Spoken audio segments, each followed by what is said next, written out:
Thank you very much, Terry. Good afternoon. It is definitely an honor and a privilege to be addressing everybody today on an area that is of deep interest to me, which is the green production of chemicals. So what will we be talking about today?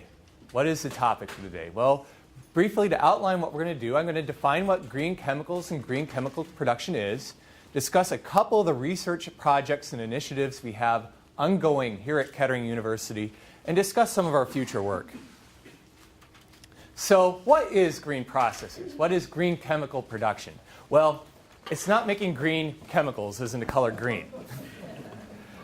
Green chemicals and green chemical processing focuses on making safer products, either for your own personal consumption or safer products for the environment, focusing on water and land use, alternative energy.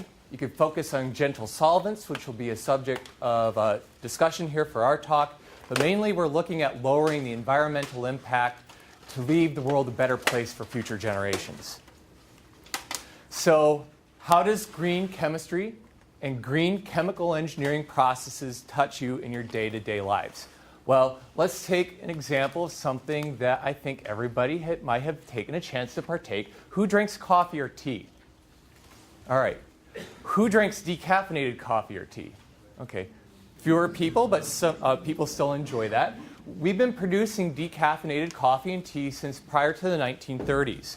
Okay, coffee and tea have several different health benefits if you take it in moderation, just as well as most things in life. So decaffeinated coffee and tea can be good for you. It depends on how it's produced. In the 1930s, decaffeination was done by using benzene to extract the caffeine from that. Now, Jackie, would you drink a glass of benzene in the morning? No. All right. Benzene, for those of you who are not familiar with that, is actually, well, it's sort of bad for you. It's something that's thought to cause cancer, and it's something until recently was a major constituent of gasoline. Okay. So, you know, people really aren't going to want to drink something they think is good for you if it's processed using something like benzene. Okay, coffee and tea are no longer decaffeinated with benzene. They are decaffeinated by some other chemical processes. Some of them include dichloromethane, which is also a chemical poison. That being said, rest assured, FDA watches how these things are produced. You're not going to get cancer from drinking decaffeinated coffee or tea. But there are far better ways of producing these household commodities, and one of them is using something that's regularly found in you. Okay? So when you breathe out what? You breathe out carbon dioxide, right? Okay. You can use carbon dioxide. That's something that's naturally produced, something we also artificially produce. We could use liquid carbon dioxide to extract caffeine from coffee and tea. Okay? Another way, or another process for extracting caffeine from coffee or tea, which is also commercially abundant, is using something called ethyl acetate. Okay, this is something that does naturally occur. Who enjoys a glass of wine on occasion? Okay, who likes fruit and vegetables? Okay. Oh my, your mom and dad aren't going to be too happy with you. I don't see enough hands up here with that. But ethyl acetate is something that naturally occurs in fruits, vegetables, and also is present in wine. It's also commercially produced from other processes as well. But these are two green, environmentally friendly ways of decaffeinating coffee or tea. Okay, let's touch another topic that sort of we find in our household use. Why else can green processes benefit you? Okay. Today I'm wearing a dry clean suit. Okay? Dry cleaning, how that used to be done, is by using a chemical called carbon tetrachloride. That is really, really bad for you. It's a carcinogen. It sticks around in the environment, and it's highly toxic. In addition, you could use chlorinated solvents like perchloroethylene or other solvents as well for dry cleaning. Okay, the drawback from that is these fellows are thought and actually can cause depletion of the ozone layer. So not only is it bad for you, but it's bad for the place that you live in, right? Okay, the other thing is when you dry clean your clothes using these chemicals, they have a smell to it. And some people enjoy bad smells, but most people don't. Okay, so there's another way of doing your dry cleaning without using these chemicals that have that smell to it, or using chemicals that are going to deplete the ozone or cause cancer.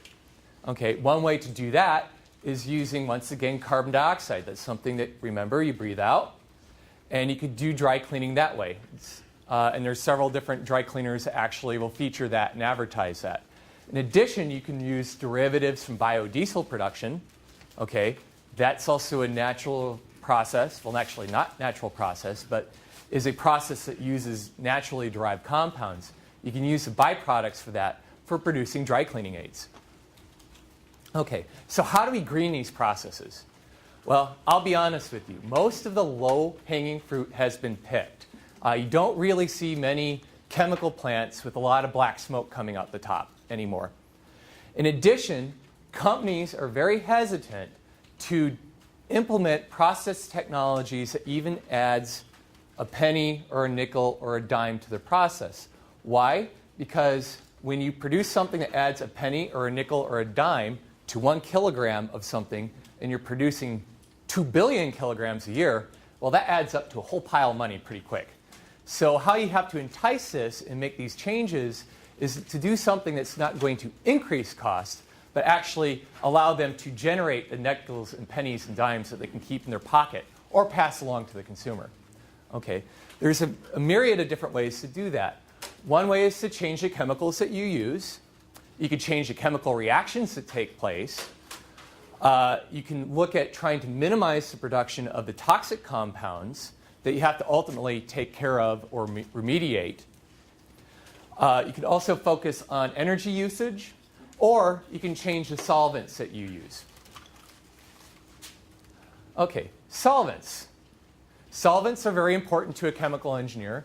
They're very important to a chemist, and they're very important for producing the chemical commodities that you have in your day-to-day lives that you enjoy. The solvents are where your chemical reactions take place. Okay? They're either there to moderate temperature or to facilitate the chemical reaction in any other means. And some of the still low-hanging fruit that you still have out here is you can replace these toxic solvents, such as the benzene we use for extracting caffeine from tea, to something that's a bit more friendly, such as water, something such as carbon dioxide, such as the dry cleaning example, the derivatives of your biodiesel, and you can also use other compounds that are less toxic or less harmful for you, such as methyl alcohol. Okay. These solvents in and by themselves sometimes are not going to be best at room temperature and pressure. Okay, you can modify how these solvents work by changing the temperatures and pressures, and when you get to a very particular spot with temperature and pressure, you get a supercritical fluid, which I'll define in a minute, and these have excellent solvating properties. Okay, so going in, everybody's familiar with water, right? We're drinking liquid water now. None of us have ice in our water, but that's another phase of water there. And we're also familiar with steam. Okay, who here does canning? Whose grandparents here do canning? There you go. There you go. So when you do canning, basically what you're doing is you're putting your food into bottles and jars, and you're putting it into a pressure cooker. Okay, when you increase the pressure, it increases the boiling temperature, right? Okay, now if you keep on increasing the pressure on your canner, or any other type of chemical reactor, the boiling temperature water keeps on going up, where you go from liquid to gas, liquid to gas. Ultimately, what you're going to reach is a point where the liquid phase and the gas phase become indistinguishable from one another, and they form a different region of matter called a supercritical fluid. Okay, what exactly is this? Or more importantly, I don't have a picture up here. What does it look like? All right. So let's look at carbon dioxide, liquid carbon dioxide that's being boiled off until it reaches the critical point here. All right, so here we go. We have carbon dioxide here, and you see the liquid level here, and the temperature is going up. And as the temperature goes up, the carbon dioxide starts to boil away. And temperature starts getting higher and higher. And you note both liquid and gas you can see through, right? Once the temperature of the cell reaches a critical point, something pretty unusual happens.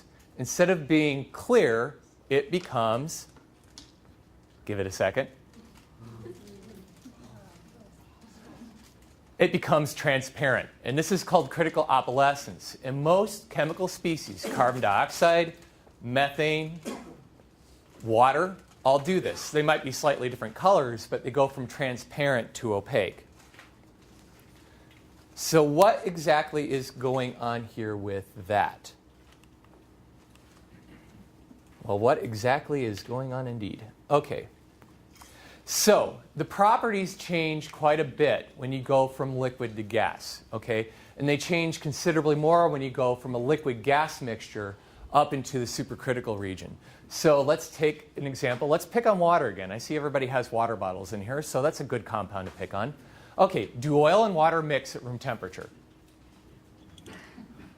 Okay, ask the birds when BP had their oil spill at the Gulf of Mexico, they would say oil and water don't mix. Oil rests on top of water, right? Do salt and water mix? At room temperature, they do, okay? The reason why they do this is because water is a very highly polar substance, okay? Oil is nonpolar. It's not going to mix with water. Salt is polar. It will mix, okay? When you get to the supercritical fluid region, water becomes a nonpolar solvent. So what happens with a nonpolar solvent? Well, basically, supercritical water, oil and water do mix. Salt and water don't mix. Okay, that's sort of nifty right there. So I can dissolve oil and water at supercritical conditions. In addition, since it is neither liquid nor gas, but exhibits the properties of both, just a little bit of a kick in pressure or temperature is going to change the density of the fluid to wherever I want. Okay? In addition, you can tune other properties as well, such as conductivity and heat capacity.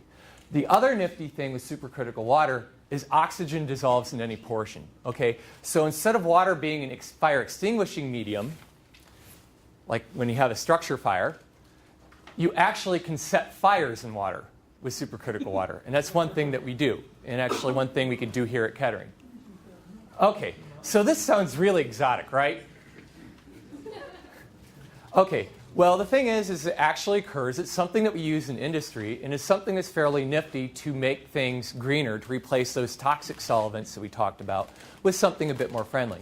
For example, we talked about coffee and tea. Another good example is, who likes lilac and lavender? Oh, yeah. That's a very good smell right there. Okay. With supercritical carbon dioxide, you can extract the essential oils from various plants to produce perfumes, to produce and extract the essential oils for producing pharmaceuticals. Because if you think about it, plants do contain quite a few compounds that we use for medication. Okay, in addition, let's pick on our food and beverages once again. Okay, supercritical carbon dioxide is also used to extract the essence out of this here. And who wants to give a stab as to what that is? Hops. It's hops. So you can use supercritical carbon dioxide to extract the essence out of hops. Well, hops is used to make beer. Okay, which is sort of cool. All right, so this is good for your microbrewers or your home brewery kits right there.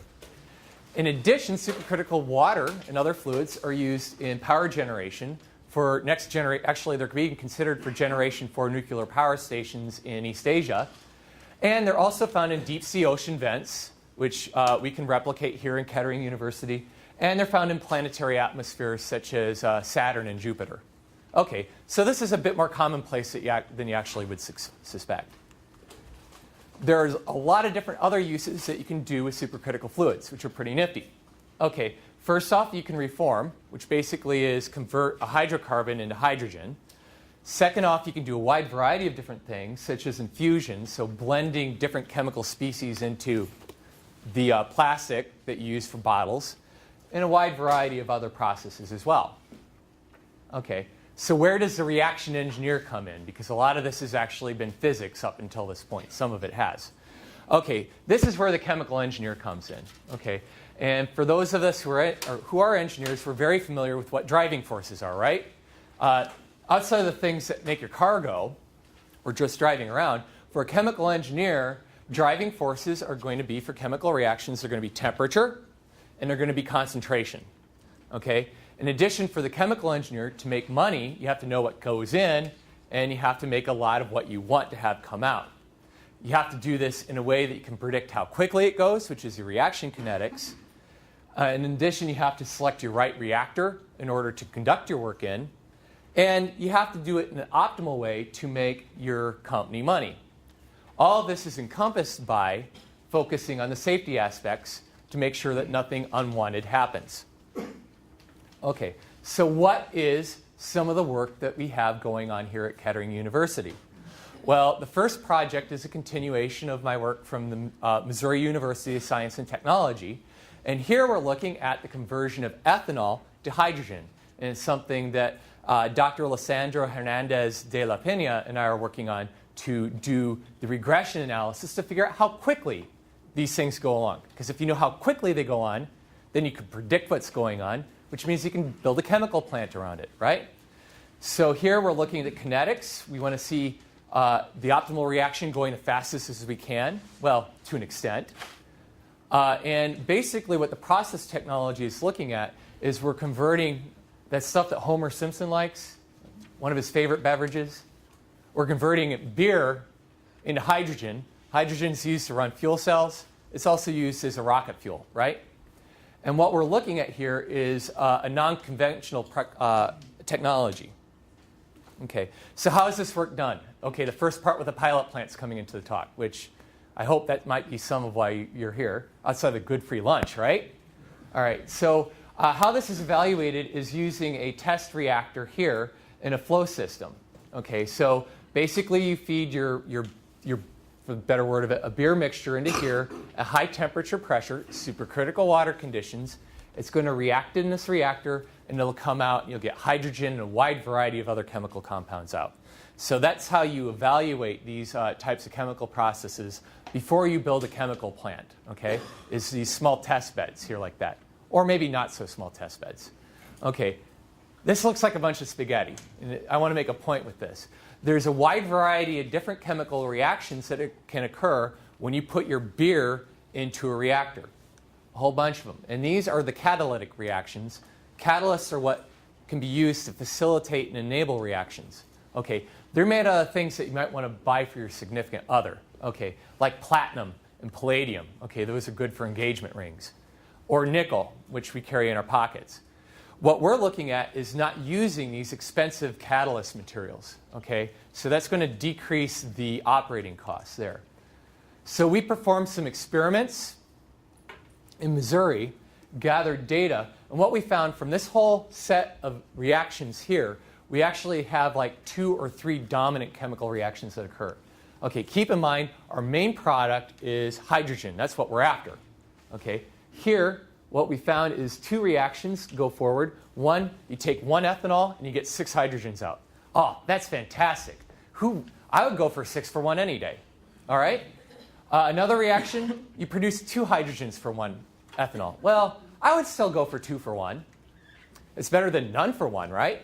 So basically what we found in the experimental evaluation is we could put alcohol in at the content that you'd find in beer, and the reaction is going to proceed all the way to the finish line. Okay, all of our ethyl alcohol is completely consumed. Okay, we do this without using a catalyst like platinum, which means that you can have contaminants such as sulfur that go in your reactor. Okay, if you put sulfur into a catalytic reactor, you're going to have a $30,000 paperweight very quickly because sulfur poisons the platinum and renders it inactive for catalytic reactions. Okay, and I'd rather buy cheaper paperweights than that. In addition, since you're not using a catalyst, you can have some side products there that are a bit of a nuisance. This is a renewable technology because the ethanol that you usually get is going to be from corn or lignocellulosic materials, basically the plant material there. Don't want to take people food away or animal food away. And these reactions in practice can be done in a reactor the size of a Coke can or a pop bottle, and you can get out enough hydrogen to power a house. Okay, so what we're working on here at Kettering is we're trying to predict how quickly these reactions occur and model them, instead of treating this as a crystal ball or black box, because that's the next step that chemists and chemical engineers are going to want to take. You need to do that, once again, because you have to model this in order to build your chemical plants in a profitable manner. So here what we're looking at is specifically modeling the reaction kinetics, the rate of disappearance of ethanol, keeping in mind that ethanol or actually concentration and temperature are driving forces. And we're going to be able to predict the temperature effects and the concentration effects. So that's the first project we're working on. I haven't lost anybody yet, have I? OK. All right. Well, that's good, because let's move on to a different topic. All right? Let's look at something that we've invented here at Kettering instead of something that we started with in Missouri and brought here. The next process I want to talk about is producing phenol. OK, and this is a project. Like any project, there's a lot of people that are involved, and I'm very grateful for the students and the faculty members that have assisted me on this. It's a project led by Monty Urbago-Smith, Ali Zand, and myself, and the work's being carried out by Miriam Syed, Patrick Holcomb, Patrick Kostaniki, and Dan Stovall, who are all current students here in chemical engineering, and Zachary Saya, who is an alumni from here from now. Okay. So phenol, we don't know what that is. Let's define that really quick and why this actually is very exciting for us here at Kettering and beyond. What is phenol? What is it used for? Well, let's look at what it's used for first. Without phenol, phenol is used to make polycarbonates. Polycarbonates for plates, probably the most familiar thing that you guys are going to have here is everybody probably drives a car. Your lenses on your car are going to be made out of polycarbonate. Your lenses on your glasses are typically made out of polycarbonate. In addition, phenol is used for producing some pharmaceuticals, such as aspirin. Phenol is the active ingredient, and I hear a couple of people, it's actually used for chloroseptic, which you use to numb the throat. And you also can use it for the production of nylon, such as nylon rope. Phenol has also been used in the past for producing some herbicides and pesticides. So what we're doing here at Kettering is we're looking at a better way of making phenol. Okay? The current practice for making phenol is, once again, don't worry about the chemical structures. There won't be a test on the end, unless you're in Dr. Zan's class, okay? Or Dr. Urbago-Smith's. But basically what you're going to take away from this talk is there's 3 chemical reactions that occur that you have to use 2 or more chemical reactors in order to do it. Okay, and each chemical reactor costs money. Okay, the other thing you're going to take away is you have to do this in presence of an acid catalyst. Okay, which adds to expense of that. You're going to do it at temperature and pressure. The reactants you use 2. Okay, now you're starting to nickel and dime things at $94 a nickel and dime to take benzene and propylene to make phenol and acetone. Okay. So what we're going to do, instead of using 3 reactors or 2 reactors, instead of using an acid catalyst, instead of using those toxic solvents, we're going to take something that's relatively benign that we already talked about, supercritical water. We're going to use that since it's very high temperature, 374 C is the critical point. Okay? It's going to be highly energetic. And instead of propylene, and instead of the acid catalyst, we're going to take water and we're going to take hydrogen peroxide.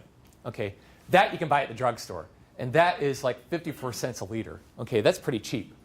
All right, we're not going to use a catalyst, and we're going to see what happens. Okay, so our first test we did in a small reactor, and this is what we get. We actually get 3 chemical reactions that occur inside 1 chemical reactor. In this case, 1 is better than 2. And we end up producing phenol, okay, our desired product. Okay, instead of using propylene, which is expensive, I think the price up there was in the 70s, we're only using benzene and cheap hydrogen peroxide. And we're producing, our goal is to produce just phenol. Okay, so we're doing this in-house with 2 different types of chemical reactors.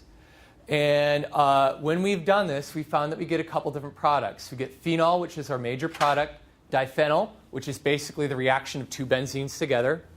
and we get dibenzofuran, which is the reaction between a phenol and a benzene together. All right. This data was enough for me to prepare a grant proposal on to the Petroleum Research Fund, okay, which they were pretty excited to receive. We've now moved on to the phase 2 project, which I have a couple additional students who will be acknowledged later that are helping me with. And here we're using a bigger reactor made out of a different material that allows us to do a more detailed study. And when you do a chemical engineering study, as a lot of studies, you're going to hold a wide variety of different factors constant, and you're just going to vary one. So our first study, we're holding a wide variety, temperature, pressure, concentration of everything except for benzene constant. We'll vary benzene. We're going to analyze it at the oil phase, see what we get, present it to you fine folk and the American Institute of Chemical Engineers, and see how well it's received. Okay, what we get out. Okay, we put benzene in. Well, you get benzene out. Okay, that's good. That keeps me employed for the next couple of years doing research. Okay? In addition, we get out phenol, which is really, really good. That's our desired product. We get out biphenyl and benzofuran. Okay, that's also really good because we now have a challenge to try to decrease that production there. And then we have other products as well that are coming from a small constituent that's mixed in with benzene called toluene. Okay, what do we get out of that? Okay, the results are as you increase concentration, remember concentration is a driving force like voltage or potential. As you increase concentration of benzene, we're producing more phenol in relation to the benzene that's in there. In addition, we're feeding other products as well, but note that they're being produced at a much lower rate. And actually, to be honest with you, the plot is a little under-exaggerated because we're only analyzing what is in the hydrocarbon phase that comes out. Okay, phenol is an alcohol. Okay, chloroseptic, if you think about it, is phenol mixed with water, right? So a lot of our phenol is actually also in the water phase, and we haven't had the chance to analyze that before the talk. So if I were to plot this again, analyzing both, this phenol curve will not go like this. It'll go more like that, way up, which is way good from a process economic point of view. That means we can make money. Okay. The last topic that we're, one of a couple that we're working on here at Kettering is enabling enzymatic reactions at high pressures. Okay, and this is a project that is Dr. Rabago-Smith's and Dr. Zan's, and I'm providing the reaction engineering expertise, as well as Patrick Holcomb. And Samuel Meredith is doing the biological or biochemistry aspects of the project. So basically what we take here is we take enzymes. Okay, enzymes, that's a green thing. Each one of us have enzymes in us. If we didn't, we wouldn't be here. We'd be extinguished instead of distinguished talking. Okay?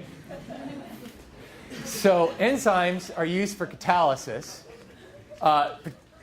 specifically in the production of, once again, drugs, pharmaceuticals. Okay, enzymes are sort of cool and nifty because basically they have a fairly high activity at room temperature, and they have the efficiency of a catalyst. Okay, so what we're looking at here, well, actually, is how to make the enzymes actually go faster. Okay, enzymes are very temperature sensitive. If you heat them up too much, well, just like if you heat up an egg too much, you're going to cook it, and the enzyme is not going to be any use to you. Okay, so what do enzymes do? Basically, the enzymes that we're looking at are ones that are going to take DNA, a chemical compound, and they're going to snip them apart like a pair of scissors. Okay, and the thought is if you increase the pressure on the enzymes, just like if you increase the pressure on some people, is they're going to work harder and they're going to work faster. Okay, which is why a Kettering student can get a lot done in 11 weeks. It takes a Michigan State student to do 16, right? Not quite as well. No. Oh, so here we go. We're going to use high pressure, and we're going to see if we can put these things under pressure and make them work a little faster. Okay, and what we get is we're going to study this, and we're going to study this on a very small scale. So instead of these big reactors that you've seen that we're using at Kettering so far, we're going to use a very small reactor, less than a milliliter. Okay, for us, that's like a drop of water going in. Okay, so we're going to study that there. We're going to use DNA. We're going to use actually DNA and an enzyme that come from E. coli. Okay, and we're going to study that here and run it under high pressure and temperature. We're going to hold it for a certain period of time, an hour. Okay, engineers, we like to hold one thing, actually a lot of things constant and vary one thing, right? When you're first starting to study things. So here we go. We hold it for 1 hour, and what do we get out? Okay, something that's sort of hard to read. So let's interpret this just a little bit here. Okay, basically here, this is a electrophoresis plate. I think I got that right. All right, good. High pressure engineer doing biochemistry work. Whew, I definitely feel the pressure right now. Okay, so what we have here is an electrophoresis plate, and each one of these trials is at a different temperature and pressure. And what you can note is the brightness on the plate notes the abundance of something there, right? And the further down the plate is different snippets of length, okay? So what we can get from here is, if you look at 4, that's very, very bright right at the beginning. Okay, that's sort of something that we're not as interested in. But if we look at 3, you have the same brightness as what you might have at more room temperature and pressure. So what we've found in our very initial study is that a slight elevation of temperature, 800 psi. Okay, put that in perspective, that's about 25 times the pressure of a car tire, is enough to make the enzymes run a bit more effectively. Okay, what other work and what other nifty things do we have going on here? Okay, well, this is the work that our current team is working on. Molly Naring and Patrick Holcomb and Jennifer Scully, once again, and Dan Van Cura, who's providing us a wide variety of technical assistance for equipment, and Dr. Rabago Smith and Dr. Zand and myself. Okay, the first thing is Dan and I are working on building a flow system. Right now we're doing everything batch. Okay, batch is basically like making cookies in a way. You put all your ingredients in, you stir it up, you put it on a plate, then you wait. Okay, a continuous system, you keep on feeding things in and they come out. Okay, that gives us a lot more flexibility and is actually something that you're going to use in industry. So we're building that here. And what are we going to do with that? Well, a couple things that we've started working on is reactive extraction from various chemical, or actually various biologically derived substances, such as reactive extraction from corn cobs, where you put supercritical water in, or actually high pressure, high temperature water in, and another chemical species in, which we could talk about later. Another thing that I'm very interested in is if one man's garbage if we can take one man's garbage and make another man's treasure, that's what we're going to go for there. So we're going to take stuff that oil refineries basically throw out and see if we can convert it into something such as a gas or something like that that'd be highly beneficial. Or maybe look at making it into a pharmaceutical grade something or another. Okay? In addition, once again, if you remember at the beginning of the talk, supercritical water occurs here on Earth at the deep, deep ocean. Okay? There, what we have is we can recreate the deep sea ocean vents in the lab right across the hall, and we can evaluate how the microorganisms behave under those conditions that you might find in deep sea vents. Okay? And one other project out of many that we have that's in the hopper is looking at other fuel products that we can produce from glycerol, and glycerol is a byproduct from a green process where you're making biodiesel. Okay, so what can you take home? Well, hopefully you can take home a couple things. There will be a quiz. Oh, I didn't tell you that.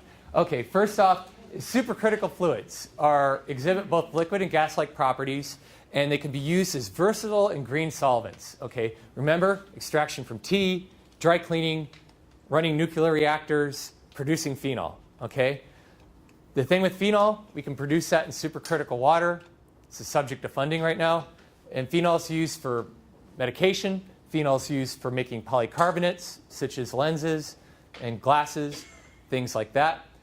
In addition, well, we can turn beer into hydrogen. Okay, that's sort of cool in and of itself. Well, we can take bad beer and turn it into hydrogen. We'll save the good beer for somebody else. Okay. Finally, we can take high pressures and we can enable enzyme reactions. Okay. So for this work, I definitely would like to acknowledge the research group that we've assembled here at Kettering. They're all a bunch of phenomenal individuals.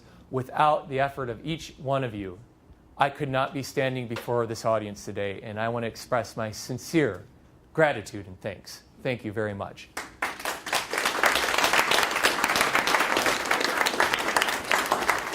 In addition, I'd like to acknowledge Dr. Simpson and Dr. Seeley for providing the research infrastructure to get my work going. I really do appreciate that. For my graduate work, I'd like to acknowledge National University Transportation Center, DRS Technical Services for helping provide for the fabrication of the equipment, and the research team I worked with in Missouri.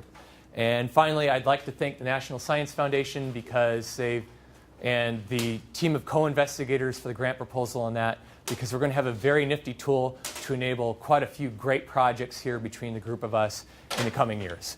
So with that, if there are any questions, but first, thank you very much for sitting through this and not falling asleep.